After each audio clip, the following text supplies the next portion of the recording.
नमस्कार। बातों की बात में आपका स्वागत है।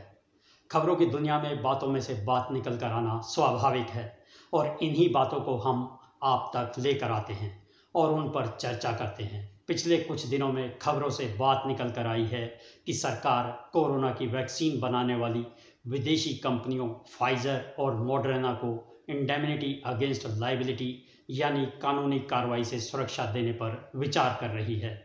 इसका मतलब यह हुआ कि वैक्सीन लगवाने के बाद यदि किसी व्यक्ति को साइड इफ़ेक्ट यानी उसके दुष्प्रभाव होते हैं तो वह कंपनी के खिलाफ किसी तरह की कानूनी कार्रवाई नहीं कर सकेगा। इसके बाद से भारत में कोविशील्ड बना रही प्रमुख company serum institute of India ने भी इंडेमनिटी अगेंस्ट लायबिलिटी यानी कानूनी कार्रवाई से सुरक्षा की मांग कर डाली है। इसका कारण यह है कि भारत सरकार ने देश में वैक्सीन बनाने वाली दोनों ही कंपनियों कोवैक्सीन बनाने वाली भारत बायोटेक और कोविशील्ड बनाने वाली सीरम इंस्टीट्यूट सहित किसी भी कंपनी को यह छूट नहीं दे रखी है। यानी यदि वैक्सीन का किसी व्यक्ति पर कोई दुष्प्रभाव होता है तो वह मुआवजे या क्षतिपूर्ति के लिए कोर्ट का दरवाज़ा खटखटा सकता है। इस मामले की गहराई में जाने से पहले यह जान लेते हैं कि इंडेमनिटी अगेंस्ट लायबिलिटी क्या है। दरअसल इंडेमनिटी का अर्थ होता है दूसरे पक्ष को होने वाले संभावित नुकसान या हानि से सुरक्षा। इस मामले में इसको इस तरह से समझा जा सकता है कि यदि वैक्सीन बनाने वाली कंपनी को इंडेमनिटी यानी इस तरह की सुरक्षा मिल जाती है तो वैक्सीन से दुष्प्रभाव होने पर भी कोई व्यक्ति मुआवजे या क्षतिपूर्ति के लिए अदालत नहीं जा सकेगा।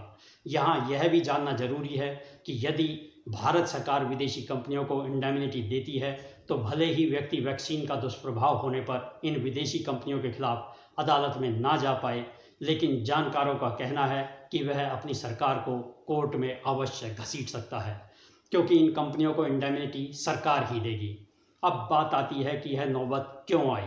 दरअसल पॉपुलेशन डिविडेंड का राग अलापने वाली सरकार के लिए अपनी विशाल आबादी को टीका लगाना एक बड़ी चुनौती बना हुआ है।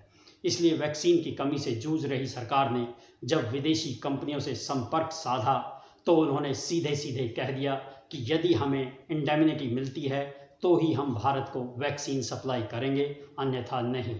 अब सरकार के पास कोई विकल्प नहीं है, क्योंकि भारत को तो जितनी भी वैक्सीन मिल जाए उतनी ही कम। मजबूरन सरकार को इंडेमनिटी ना देने की अपनी नीति में बदलाव करने पर विचार करना पड़ रहा है। तो लगे हाथ भारतीय कंपनी सीरम ने भी बहती गंगा में हाथ धोते हुए इंडेमनिटी देने की मांग कर डाली। सीरम इंस्टीट्यूट का कहना है कि सरकार के नियम सबके लिए समान होने चाहिए, चाहे वह देश की कंपनी हो या विदेशी। यह बात कुछ हद तक जायज़ भी लगती है। यह सवाल उठना भी लाजमी है कि सरकार ने स्वदेशी कंपनियों को भी उसी समय इंडेमनिटी क्यों नहीं दी। सरकार की भी इस मामले में बड़ी ही रोचक दलील है।